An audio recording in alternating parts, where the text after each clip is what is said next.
Chers ministres, collègues, je suis ravi d'ouvrir cette table ronde virtuelle sur le thème « En forme pour l'avenir, tirer les leçons de la crise du Covid-19 pour renforcer la gouvernance démocratique » et de lancer l'édition 2021 de Panorama des administrations publiques de l'OCDE. Since the onset of the COVID-19 crisis, governments have been confronted by extraordinary and unprecedented challenges. Their quick response to the pandemic has been critically important in supporting businesses and households' lives and livelihoods at an unprecedented scale and speed. Governments massively ramped up spending on healthcare and provided income support to households and businesses heavily impacted financially by the pandemic. We currently estimate that the support provided by governments through increased spending and foregone taxes adds up to more than 16% of the GDP across OECD countries. And then there was another 10% of GDP across OECD countries in the form of other support measures, such as loans for businesses. This crisis has also exposed several governance shortcomings, even threats to democracies in long-established democracies. Despite a boost of public trust in government sparked by the response to the pandemic, only 51% of people in OECD countries trusted their government in 2020. While the explanation for this is no doubt complex, there are some factors which stand out. Reinforcing democracy should be one of our highest priorities.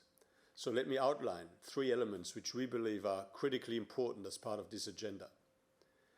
First, we must tackle misinformation, which fuels distrust in democratic institutions, including through regulatory tools and effective public communication. Before 2020, only 41% of OECD countries had policies or frameworks to guide their responses to mis- and disinformation. We need to ramp up these mechanisms.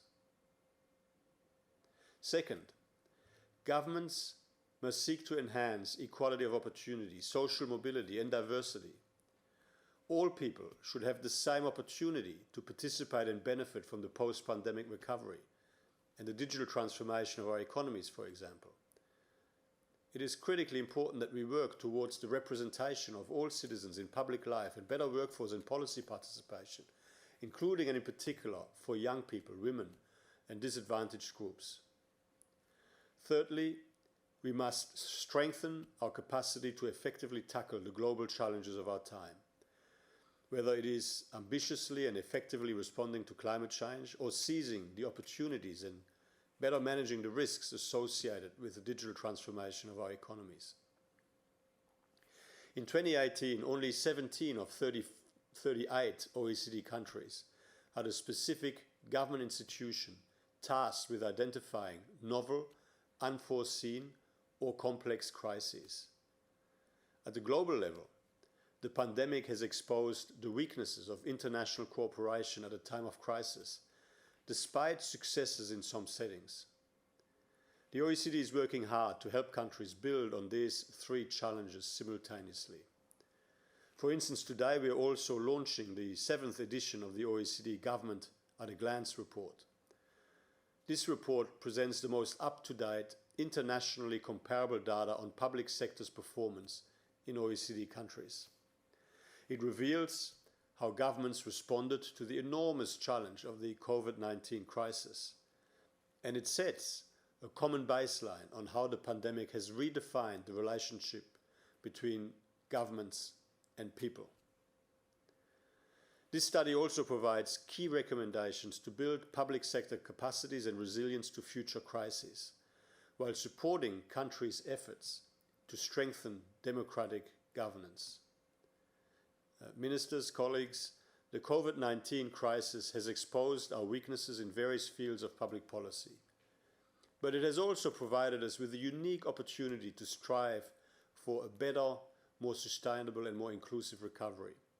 A recovery that is fit for the future and, most importantly, a recovery that must be accompanied by a reinforcement of democracy both at home and on the global stage. Merci de vous joindre à nous aujourd'hui.